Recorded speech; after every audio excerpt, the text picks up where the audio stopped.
I want to develop a simple program which can demonstrate the different concepts like method overloading, constructor overloading, copy constructor, call by value, call by reference, and the concept of initializer block. So all we can do using this particular program, and that is the simple program that create the Java class named programmer. So just first create the class named programmer. Then here you need to define the data members like the programmer code, programmer name, and skill. So you can write integer programmer code, string programmer name, string programmer skills. Now here you can use the initializer block. You can say this programmer code, programmer name, and skill are known as a instance variable. You can say this is also a instance variable, this is also a instance variable. This initializer block will be called for each object. So here you can define your default value. For example, programmer code is equal to 1000. The name of the programmer, for example, Atmiya, and skills of the programmer is equal to mobile application developer. Now there is no constructor defined in this class. Now I want to test this, so I'm just defining one more class over here, and that is a test programmer. And this test programmer have the function that is public static void main. Now I just want to create an instance of the programmer, so I'm writing here programmer P1 is equal to new programmer. So whenever you call the constructor, definitely your initializer block will be called and this value will be initialized. But to display the content, you can call the function, and that is, for example, I want to call the function that is get data. So I'm just declaring here one function that is void get data. And here you can simply print the content, that is a system.out.println programmer code, some space, programmer name, and I want the skills of the programmer. You can just call the function that is p1.get data. Here you will be able to get the data. You can just compile this program, that is Java C test demo 4.java, and you can run Java test programmer, and you will be able to see that the 1000 Atmiya mobile application developer. Without writing the constructor, I am just initializing the value. This is the default value for each object. This is known as a initializer block. Now I want to write the constructor, and that is for the programmer. Here, if user provide the value, if user provide the integer programmer code, string programmer name, and the string skills. If user provide this, then I can simply write here this dot programmer code is equal to programmer code that user has passed in the constructor. This dot programmer name is equal to programmer name that whatever the user has passed. This dot skills is equal to skills that user has passed. So you can say this is the one constructor. Now I want to define one more constructor over here, and that is, you can say this is the default constructor. This is known as a parameterized constructor. So you can say constructor is overloaded. So constructor overloading. But what if user provide only programmer code and programmer name? So you can define one more constructor over here, integer programmer code and programmer name. In this constructor, user is passing only two values, and that is code and name, not passing the skill. So you can initialize this dot programmer code is equal to programmer code. This dot programmer name is equal to programmer name. So you can say I have three constructors over here. One is the default constructor, another is the parameterized constructor. Here also you can say that this is the constructor overloading. So it is parameterized constructor. This is also known as a parameterized constructor. So there are three constructors which has the different number of arguments. Now I want to display the content and I want to call each and every constructor. So if you create an instance using the default constructor, then you will get the default value over here, that is 1000 Atmiya and mobile application developer. Now I want to create one more instance over here, and that is what? Programmer P2 equal to new programmer. And if you pass here value, for example 101, and name of the programmer is, for example, Deven Patel. So Deven Patel is the programmer. You can call P2 dot get data. Then it will simply print the details of that particular person. You can just copy this and you can paste over here. This is programmer P3 has the another record, and this is, you can say, 102. Name of the person is Kapil Shukla and he is master in system analysis and designing. Now you can call this, that is P3 dot get data. So you can say I just call the three different constructor. Constructor is overloaded. If I am not passing any value, then the default value will be initialized. If I am passing, that is programmer code and programmer name, then that particular value will be initialized.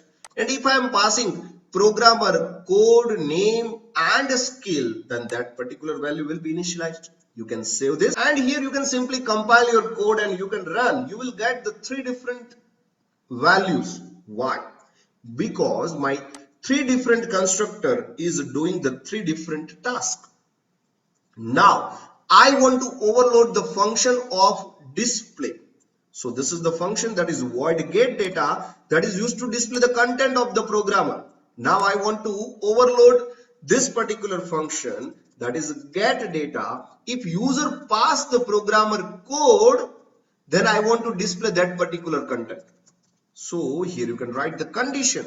If this dot programmer code equal programmer code that user has passed, if both are same, then display the value, and that is, you can say, programmer code name and skill.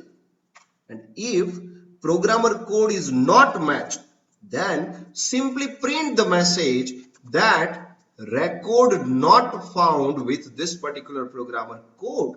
So you can say record not found. You can save this. So here you can say you have overloaded the method also.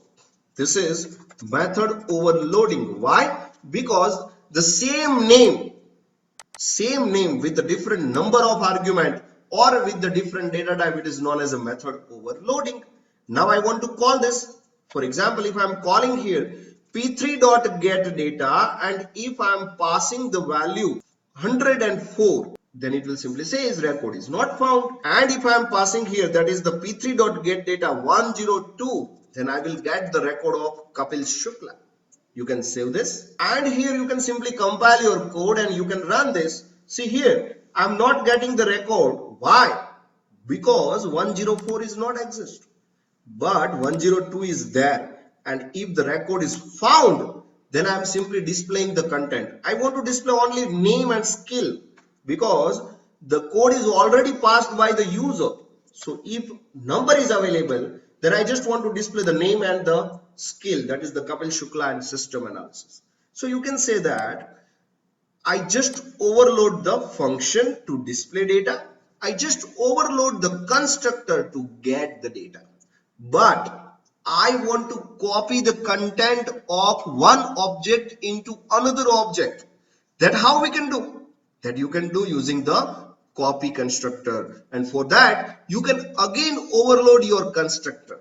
So here you can just write programmer and here you can pass an instance of the programmer, that is programmer object that user will pass. And what we can do? Simply this dot code is equal to the object dot programmer code that user has passed. This dot programmer name is equal to programmer object dot programmer name, and this dot skills is equal to object dot skills that user has passed. So this constructor is known as a copy constructor. Why? Because using the object that user has passed, I'm just copy the content of that particular object into my current instance. So how we can call this? It is very simple. I have one constructor, and that is, you can say I have the data. Let me write here one more constructor so you people can get the better idea. Programmer P4 equal to new programmer, and I'm writing here the content, that is, for example, 103. Name of the person is, for example, Sandeep Ramani, and I'm writing here he is sysap.net developer. So this is the skill of Sandeep Ramani. Now I'm just calling here, that is, programmer P5 is equal to new programmer, and you can pass the instance over here, that is P4. So the P4 content will be passed into this constructor. So what happened? This constructor, that is programmer, have the instance of P4. So P4.code will be passed into this dot code. And what is this? This is the P5. So here in P5, the programmer code, name and skill will be copied into programmer 5. If you print here, that is P5.getData, then you will get the same result that is available in the P4. You can call here, that is P4.getData. So whatever the P4 is printing, the same thing the P5 will print. Let me save this. Let me compile here Java C test demo 4.java. And whenever you run this, you will get the copied content from P4 into P5. And that is 103 Sandeep Ramani, sysap.net developer. And here you can say this is the object passing. And hence it is the object passing. This fundamental is known as a call by reference. And hence this value you can say that is parameter code. Here you can say that is the, for example, if I am passing parameter code, so it is known as a call by value. So here in this one program, if you look carefully, then I explained initializer block, default constructor, parameterized constructor, constructor overloading, copy constructor, call by reference, call by value, method overloading, and to search the record. And that is, you can say, using this dot object is equal to, if user has passed the value, if it is matched, then we will simply display the content. And if you look here, that is, this program is solved now. So that's it.